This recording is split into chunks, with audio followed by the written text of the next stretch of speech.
The cranes of Ibycus for murder, though it have no tongue, will speak with most miraculous organ. Shakespeare. Ibycus, the poet friend of Apollo, was a happy man as he journeyed on foot through the country where the wild flowers grew thick and the trees were laden with blossom towards the city of Corinth. His tuneful voice sang snatches of song of his own making, and again he would try how his words and music sounded on his lyre. He was light of heart, because ever had he thought of good, and not evil, and had always sung only of great and noble deeds and of those things that helped his fellow men. And now he went to Corinth for the great chariot races, and for the great contest of musicians where every true poet and musician in Greece was sure to be found. It was the time of the return to earth of Adonis and of Proserpine, and as he was reverently about to enter the sacred grove of Poseidon, where the trees grew thick, and saw, crowning the height before him, the glittering towers of Corinth, he heard, overhead, the harsh cries of some other returned exiles. Ibycus smiled, as he looked up and beheld the great flock of grey birds, with their long legs and strong,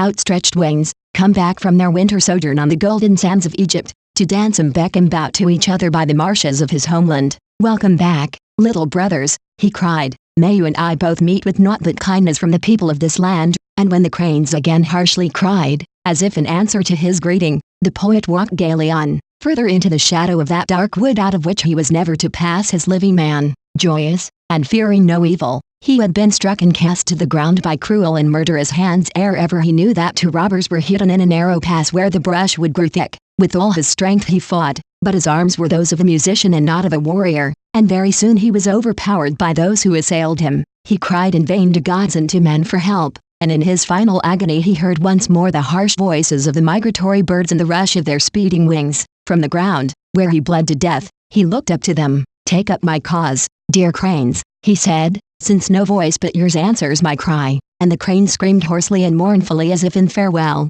as they flapped their way towards Corinth and left the poet lying dead. When his body was found, robbed and terribly wounded, from all over Greece, where he was known and loved, there uprose a great clamor of lamentation. "Is it thus I find you restored to me?" said he who had expected him in Corinth as his honored guest. "I who hoped to place the victor's laurels on your head when you triumphed in the temple of song." And all those whom the loving personality of Ibycus and the charm of his music had made his friends were alert and eager to avenge so foul a murder, but none knew how the wicked deed had come to pass, none, save the cranes. Then came the day to which Ibycus had looked forward with such joy, when thousands upon thousands of his countrymen sat in the theatre at Cyprus and watched a play that stirred their hearts within them. The theatre had for roof the blue vault of heaven, the sun served for footlights and for the lights above the heads of those who acted. The three Furies, the Eumenides, with their hard and cruel faces and snaky locks, and with blood dripping from their eyes, were represented by actors so great that the hearts of their beholders trembled within them. In their dread hands lay the punishment of murder,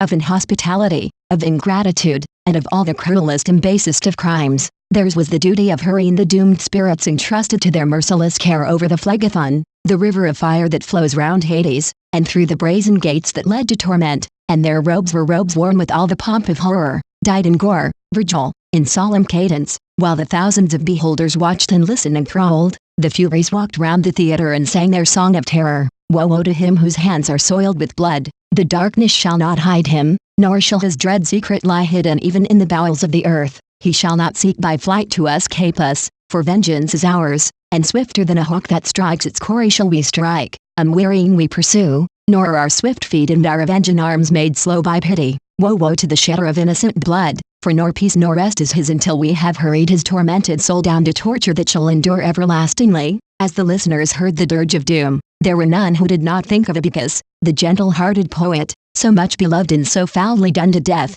And in the tensity of the moment when the voice ceased, a great thrill passed over the multitudes as a voice, shrill with amazed horror, burst from one of the uppermost benches. See there, behold, comrade, the cranes of Ibycus." Every eye looked upwards, and, harshly crying, there passed overhead the flock of cranes to whom the poet had entrusted his dying message. Then, like an electric shock, there came to all those who beheld the knowledge that he who had cried aloud was the murderer of Ibycus. Seize him," cried in unison the voices of thousands. "Seize the man, and him to whom he spoke." Frantically the trembling wretch tried to deny his words, but it was too late. The roar of the multitudes was as that of an angry sea that hungers for its prey and will not be denied. He who had spoken and him to whom he spoke were seized by a score of eager hands, in white-faced terror, because the Furies had hunted them down. They made confession of their crime and were put to death. and the flock of gray-plumaged, rosy-headed cranes winged their way onto the marshes, there to beckon bout to each other, and to dance in the golden sunset,